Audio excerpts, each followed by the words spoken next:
colocaram o Carlo na conversa. Como é que é o Carlo Acutis? O que nós podemos falar, já que 2025 vai ser um ano muito importante para a Igreja Católica, né? É verdade, nós vamos estar vivendo o jubileu, né, de esperança. 2025 anos que Jesus veio ao mundo, nasceu, se encarnou na cidade de Belém. Então, nesse jubileu, o jubileu de esperança, nós vamos ter a canonização do Beato Carlo Acutis e do Beato Pier Giorgio Frassati, um jovem e um adolescente, né, que vão ser canonizados. Por que a igreja faz isso? Por que canoniza? Por que coloca como modelo? É justamente por isso que o Davi e o João estavam falando, porque às vezes a gente acha que o santo é uma coisa extraordinária, que eu não vou ser capaz. Então, quando a igreja canoniza uma pessoa que eu olho para ela e falo assim, poxa, eu também posso, né? Eu posso seguir esse caminho, eu posso. Eu brinco com minhas crianças da catequese, você é santo quando você joga futebol e não dá um carrinho por trás. É verdade, porque sim, é você fazer aquilo que todo mundo acha que deve fazer. É de maldade, está no jogo. Não, você pode ser diferente. Então, o santo é justamente para nos mostrar esse caminho. E nesse jubileu de esperança, né, quando nós vamos ter o dia, né, com os jovens, com os adolescentes, que vai acontecer a canonização do Carlo Acutis, a gente vai dizer o seguinte, olha, ele usava o computador, a internet como eu, só que, como que ele usava? Exatamente. Né? Ele usava também, eu uso, mas como que ele usava? Eu gosto muito de uma frase que eu já até conversei com vocês, da gente não ser fotocópia, né? Da gente ser original. Então, o que é o ser original? É eu ser aquilo que Deus quer que eu seja, não aquilo que o mundo me propõe para ser. E o que Deus quer que eu seja? Deus quer que eu seja santo. É verdade.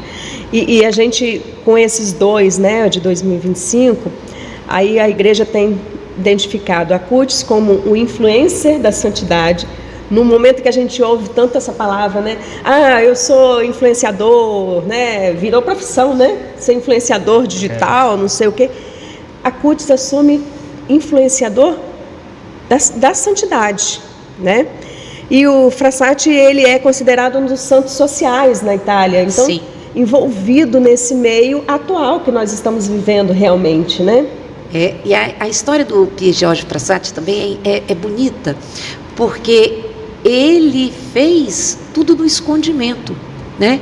Ele era um homem de caridade, ele visitava os pobres, ele doava.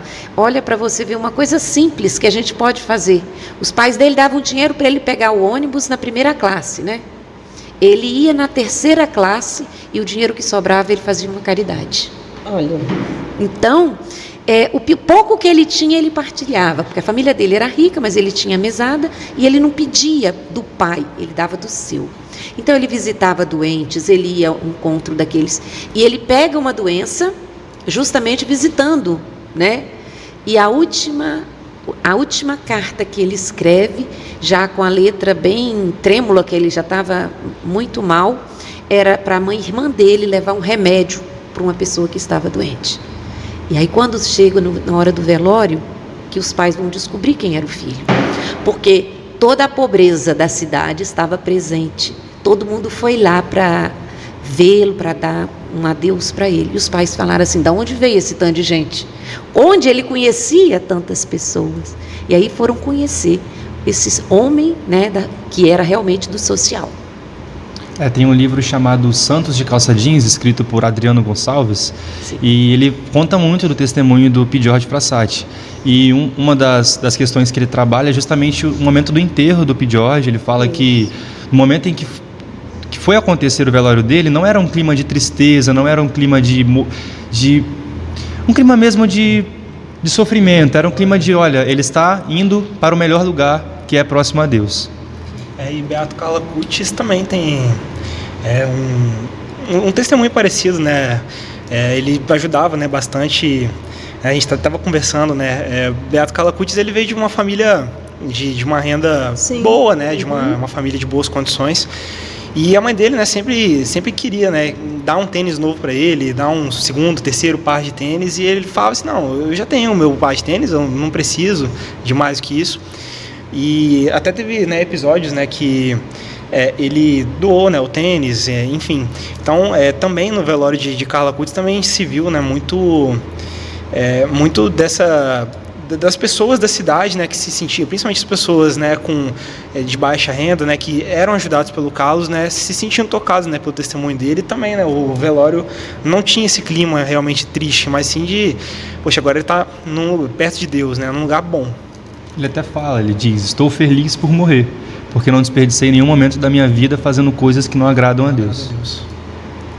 É isso, né? É viver uma vida para esse encontro, né, Amelinha?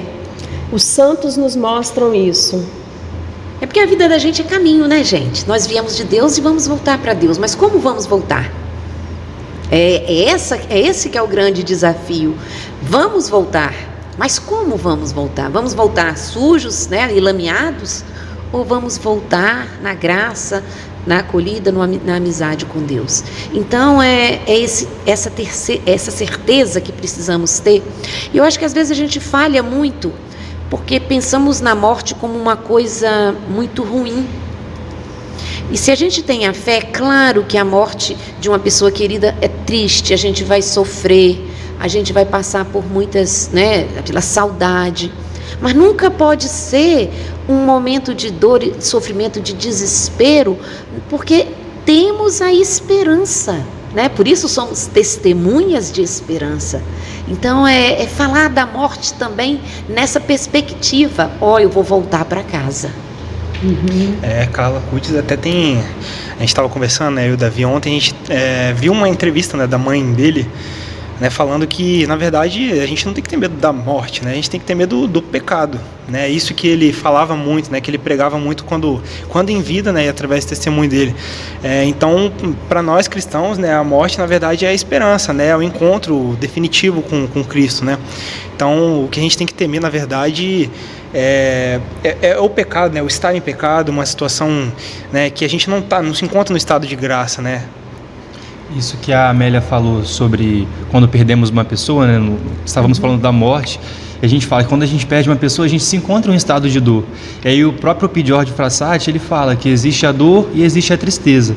A tristeza é a ausência de Cristo, porque se estamos em Cristo, estamos felizes.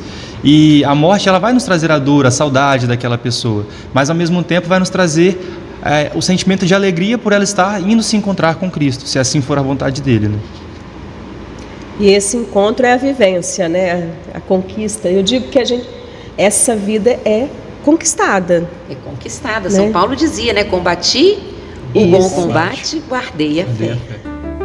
Ó glorioso São José, nas vossas maiores aflições e tribulações, o anjo não vos valeu